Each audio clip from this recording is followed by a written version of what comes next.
Hello everyone, welcome again to my channel. आज इस video में हम क्वाड्रेटिक इक्वेशंस के बारे में पढ़ने वाले हैं। अगर आप मेरे चैनल को फर्स्ट टाइम विज़िट कर रहे हैं तो लाइक और सब्सक्राइब करना ना भूलें। चलिए शुरू करते हैं अपनी वीडियो। क्वाड्रेटिक इक्वेशन होती है ax² + bx + c = 0 की फॉर्म में, ठीक है, जहाँ पे a b c जो होते हैं वो रियल नंबर्स होते हैं और एक कंडीशन जो होती है a should not be equal to 0, ये फुलफिल होनी चाहिए, क्योंकि अगर a की वैल्यू 0 हो गई तो ये क्वाड्रेटिक इक्वेशन नहीं रहेगी। ठीक है, तो फिर क्या बन जाएगी ये bx + c = 0। अगर a की वैल्यू 0 हो गई तो bx + c = 0 हो जाएगी। इससे क्या होगा कि जो डिग्री है x की वो 1 पहुंच जाएगी। तो क्वाड्रेटिक इक्वेशन में क्या होता है, जो भी हमारा वेरिएबल होता है उसकी जो है वो डिग्री 2 होनी चाहिए।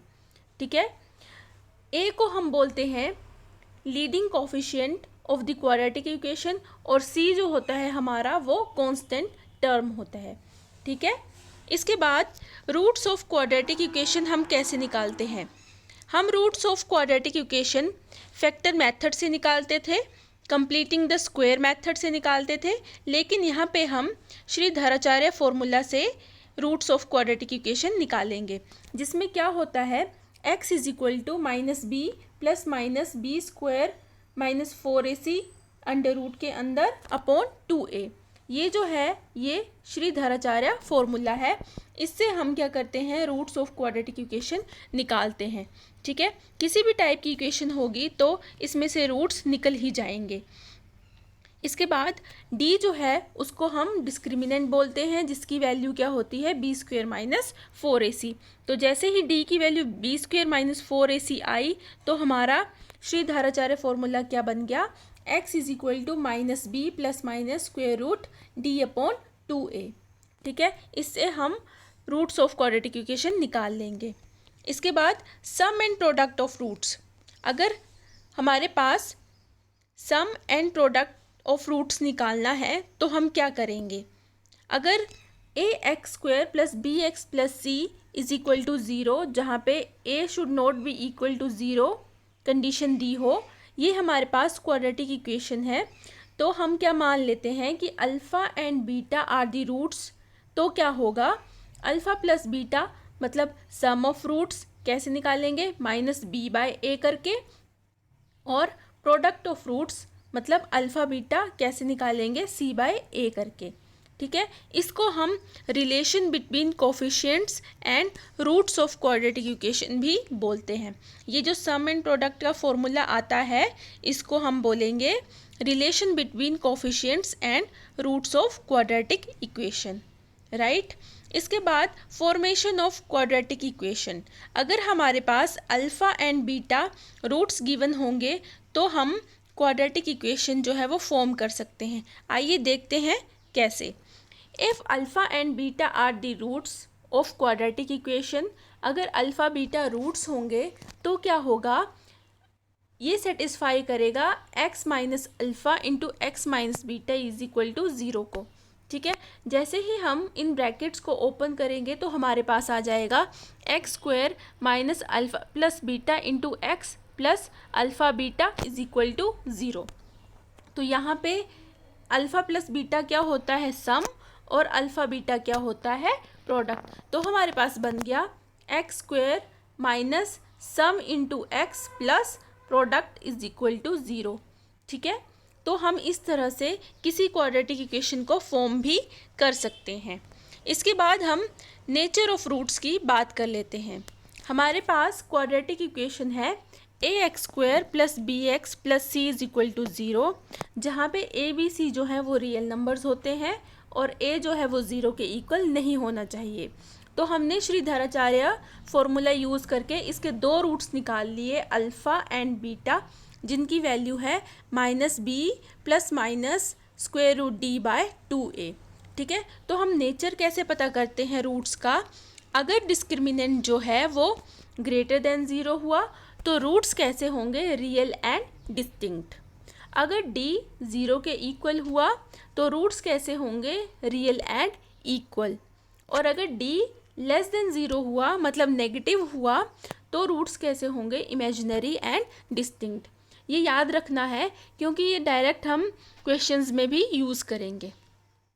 और इसमें एक बात और याद रखनी है कि imaginary roots always lie in a pair conjugate of each other. मतलब ये जो रूट्स निकलते हैं श्रीधराचार्य फॉर्मूला से, तो अगर ये रियल रूट्स निकल गए तब तो कोई ज़रूरत नहीं है, लेकिन अगर इमेजिनरी रूट्स निकले मतलब थर्ड केस अगर बना d लेस देन 0 हुआ और इमेजिनरी और डिस्टिंक्ट रूट्स निकले तो ये क्या होते हैं, हमेशा पेयर में लाई करते हैं और ये एक दूसरे के कॉन्जुगेट होते हैं। ये हमने देख तो लिया यहाँ पे, ठीक है, ये एक दूसरे के कॉन्जुगेट होंगे और पेयर में लाई करेंगे, ठीक है। इसके बाद हम कुछ क्वेश्चंस जो हैं वो सॉल्व कर लेते हैं इस चैप्टर से। क्वेश्चन नंबर 1 है, if alpha beta are roots of the equation हमें गिवन है 4x² + 3x + 7 = 0। अगर इसके रूट्स अल्फ़ा बीटा हैं तो हमने फाइंड आउट करना है 1/α + 1/बीटा। तो इसके लिए हम क्या करते हैं, हमने क्या देखा कि अल्फ़ा और बीटा हम इस इक्वेशन के रूट्स निकाल सकते हैं श्रीधराचार्य फॉर्मूला से, लेकिन इसमें हमने ऐसे नहीं करना है। हम क्या करेंगे इस क्वेश्चन में 1/α + 1/बीटा को कैसे लिख सकते हैं, अल्फ़ा बीटा एलसीएम लेके हमारा ये बन गया, ठीक है। तो इसमें हमने श्रीधराचार्य फॉर्मूला यूज़ करके अल्फ़ा बीटा निकाल के फिर वैल्यूज़ पुट नहीं करनी है। यहाँ पे क्या बन गया, ये ऊपर सम ऑफ रूट्स बन गया और नीचे प्रोडक्ट ऑफ रूट्स बन गया। तो जो हमने पढ़ा कि सम ऑफ रूट्स कैसे निकालते हैं और प्रोडक्ट ऑफ रूट्स डायरेक्ट फॉर्मूले से, तो उसको हम यूज़ कर लेंगे, ठीक है। यहाँ पे जो इक्वेशन है वो क्या है, 4x² + 3x + 7, ठीक है, 4x² + 3x + 7 = 0, ठीक है। तो इसमें से हमने ए बी सी की वैल्यू फाइंड आउट कर लेनी है। ए क्या आ गया हमारा 4, बी क्या आ गया हमारा 3 और सी क्या आ गया हमारा 7। तो वैसे करके हम डायरेक्ट फॉर्मूले में इसको यूज़ करेंगे। तो सम ऑफ रूट्स क्या होता है, अल्फ़ा + बीटा = -b/a। तो -b/a किया तो -3/4 आ गया। इसके बाद प्रोडक्ट ऑफ रूट्स किया तो c/a = 7/4, ठीक है। तो 1 इम्प्लाइज 1 क्या इम्प्लाई करेगा, alpha + beta upon alpha beta = values put की तो आ गया -3/7। तो देखते हैं फर्स्ट का क्या आंसर होगा, कौन सा ऑप्शन हमारा आंसर होगा, -3/7। ऑप्शन डी हमारा करेक्ट होगा फर्स्ट का। सेकंड क्वेश्चन देख लेते हैं, the complete set of values of k for which the quadratic equation x² + kx + k + 2 = 0 has equal roots consist of. हमने k की पॉसिबल वैल्यूज़ निकालनी है जहाँ पे जो है रूट्स हमें क्या दिए हुए हैं, इक्वल दिए हुए हैं। तो अगर रूट्स इक्वल होते हैं तो उसका मतलब होता है कि जो डिस्क्रिमिनेंट है वो हमारा क्या होगा, 0 के इक्वल होगा। तो बस उसी को लेके हमने चलना है और सॉल्व करना है। इक्वेशन हमें गिवन है x² + kx + k + 2 = 0। यहाँ पे जैसे ही हमने इसको स्टैंडर्ड क्वाड्रेटिक इक्वेशन के साथ कंपेयर किया तो a की वैल्यू आ गई 1, b की वैल्यू आ गई k और c की वैल्यू आ गई k + 2, ठीक है। गिवन क्या है हमारे पास कि रूट्स जो हैं वो इक्वल है, तो इसका मतलब हुआ कि d की वैल्यू आ गई 0। d क्या होता है, डिस्क्रिमिनेंट, b² - 4ac, वो भी 0 के इक्वल आ गया। बस अब यहाँ पे b² - 4ac की वैल्यू पुट कर देनी है, k² - 4 × 1 × k + 2 = 0। उसके बाद मल्टीप्लाई करेंगे तो आ गया k² - 4k - 8 = 0। और उसके बाद श्रीधराचार्य फॉर्मूला यूज़ करके k की वैल्यू हम फाइंड आउट कर लेंगे।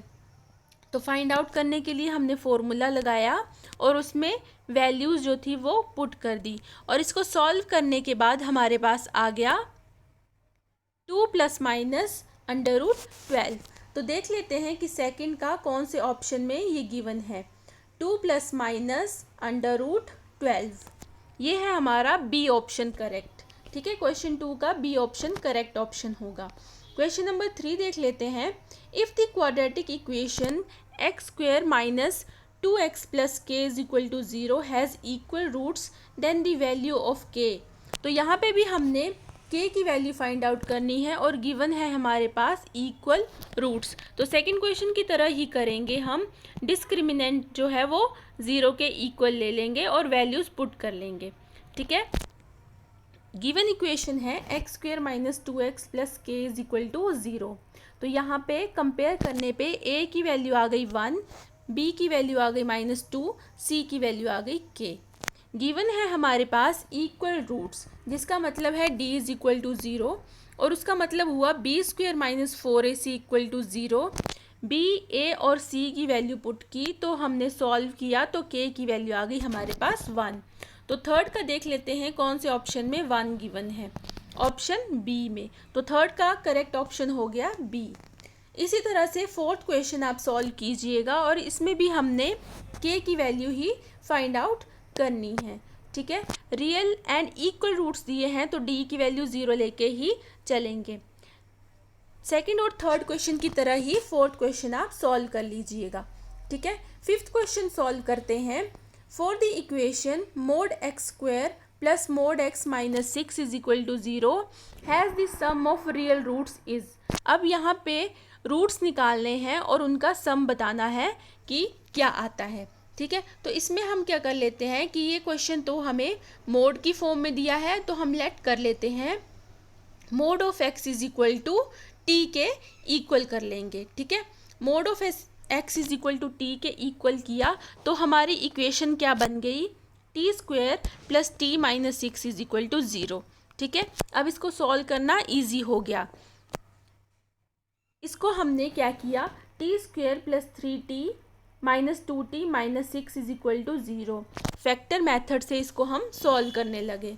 ठीक है, तो इन दोनों में से t कॉमन आ गया, इन दोनों में से -2 कॉमन आ गया और इसके बाद फैक्टर्स बन गए t plus 3 into T minus 2 is equal to 0। तो t की वैल्यू आ गई -3 एंड 2। तो t हमने क्या लेट किया था, मोड ऑफ x। तो मोड ऑफ x की वैल्यू आ गई -3 और मोड ऑफ x की वैल्यू आ गई 2। तो यहाँ पे मोड ऑफ x की वैल्यू जो है वो -3 कभी भी नहीं हो सकती, क्योंकि मोड में हम कोई भी वैल्यू डालेंगे चाहे नेगेटिव चाहे पॉजिटिव, वो हमेशा पॉजिटिव ही आएगी। तो ये वैल्यू तो हमारी पॉजिटिव है ही नहीं, तो ये पॉसिबल नहीं होगी। तो हमने मोड ऑफ x की वैल्यू ले ली 2। तो इसमें भी दो पॉसिबिलिटीज़ होंगी, या तो x की वैल्यू -2 आएगी या 2, तो उसका आंसर 2 ही आएगा। ठीक है, क्योंकि मोड में चाहे नेगेटिव वैल्यू डाल दो चाहे पॉजिटिव, तो बाहर 2 ही निकल के आएगा। तो इसके बाद हमें पूछा गया था कि सम ऑफ रूट्स करना है, तो इन दो रूट्स का हमने जैसे ही सम किया तो हमारा आंसर आ गया 0। तो आइए देख लेते हैं क्वेश्चन नंबर 5 में 0 कहाँ पे गिवन है हमें। ये है गिवन बी ऑप्शन में। ठीक है, तो क्वेश्चन नंबर 5 का आंसर हो गया बी। आई होप आपको ये सारे क्वेश्चंस समझ में आ गए होंगे। इस वीडियो में इतना ही। Thanks for watching, bye everyone.